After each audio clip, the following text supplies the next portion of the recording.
কবরের দৃশ্য দেখে একটা বাচ্চা বেরিয়ে এসেছিল, সে কান্না করছিল। দর্শকরা জানিয়েছেন যে তারা আরেকটু হরর দেখতে চান। কেউ লড়াই ভাবলে লড়াই, কিন্তু আমার তো মনে হয় আমরা সবাই সহযোদ্ধা।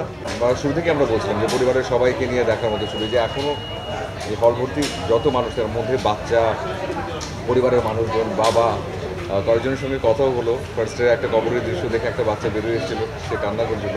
পরে আমি বললাম যে ভয়েরও আছে, কিন্তু এর মধ্যে আরও মজারও বিষয় আছে, সবাই মিলে দেখা যাবে। তারপর সে সুন্দর মতো আবার হলে আসে। এই উদ্দেশ্যে একটা বিষয় বলবো যে হরর ছবি যেহেতু, এবং এর আগে আমাদেরকে দর্শকরা জানিয়েছেন যে তারা আরেকটু হরর দেখতে চান, আরেকটু ভৌতিক বিষয়টা দেখতে চান। তো তেমন কিছু আছে এখানে। তবে বারবারের মতোই একটা বিষয় বলবো যে এটা পরিবারের গল্প, পরিবারের সবাইকে নিয়ে দেখার মতো গল্প। তাই একটু ভয় পেলেও আমার মনে হয় যারা আসছেন, যারা দেখছেন, তারা সবাই কিন্তু একটা কথাই বলছেন, ভালো লাগছে তাদের ছবি। আলহামদুলিল্লাহ, আসলে সবগুলো ছবি ভীষণ ভালো, এবং দর্শকরা যে পরিমাণ সবগুলো ছবিকে ভালোবাসা দিচ্ছেন, যেভাবে করে এসছেন, এটা আসলে মনে হচ্ছে ঈদ উদযাপন।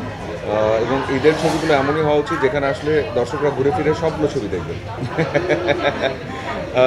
কেউ লড়াই ভাবলে লড়াই, কিন্তু আমার তো মনে হয় আমরা সবাই সহযোদ্ধা, এবং আমরা আসলে সবাই মিলেই চাই যে যার যার ছবিগুলো খুব সুন্দরভাবে আসুক, এবং সবগুলো ছবি যার যার নিজস্ব মেধা, নিজের যোগ্যতা অনুযায়ী জায়গা করে নেয়।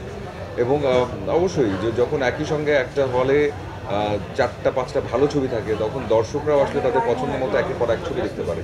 আমার কাছে তো এটা একটা আয়োজন মনে হচ্ছে, উদযাপন মনে হচ্ছে।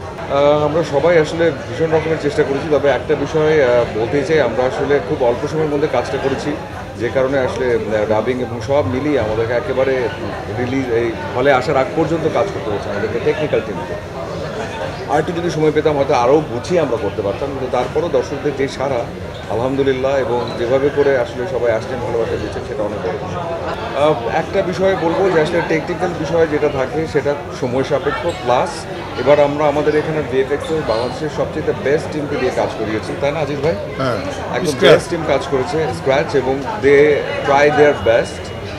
এবং তারপরও, এবং এটা সত্যি যে আমাদের তো আসলে এখন হাতের নাগালে আসলে এত বড় বড় প্ল্যাটফর্মগুলো আমরা দেখতে পারি, নেটফ্লিক্স থেকে শুরু করে সব কিছু, এবং আমাদের দর্শকদের চোখও কিন্তু আসলে বড় হয়েছে, নো ডাউট। কিন্তু যেটা প্রয়োজন সেটা হচ্ছে আসলে আমরা আমাদের মতো করে আমাদের যতটুকু আছে তার মধ্যে থেকে কতটুকু করতে পারি, সেটা আসলে সেই চেষ্টাটুকু আমরা করি। এবং আজিজ ভাই যে আজ মাল্টিমিডিয়া, তারা চেষ্টা করে যাচ্ছে যাতে করে টেকনিক্যাল বিষয়গুলোকে আরও আপডেট করে কীভাবে আপনাদের সামনে আনা যায়, সেই প্রয়াসে অব্যাহত আছে। ডেভেলপমেন্টের তো আসলে কোনো শেষ নাই, মানে হয় না, আমরা ভালোর কোনো শেষ নাই, খারাপেরও কোনো শেষ নাই। তবে হ্যাঁ, এটা সত্যি যে আমরা প্রতিবারই চেষ্টা করে যাচ্ছি যে আগের বারের চাইতে যে কোনোভাবে হোক আমরা যেন এটাকে আরেকটু বেটার করি। টেকনিক্যাল যে জায়গা থেকে শুরু করে, গল্প বলার জায়গা থেকে শুরু করে, গল্প, অভিনয়, সব জায়গা থেকে। তো সেই চেষ্টা অব্যাহত থাকবে, এবং আশা করা যায় সামনে যখন আরেকটা সিরিজ আসবে তখন নিশ্চয়ই দর্শকরা আরও বেটার কিছু দেখতে পারবেন ইনশাআল্লাহ।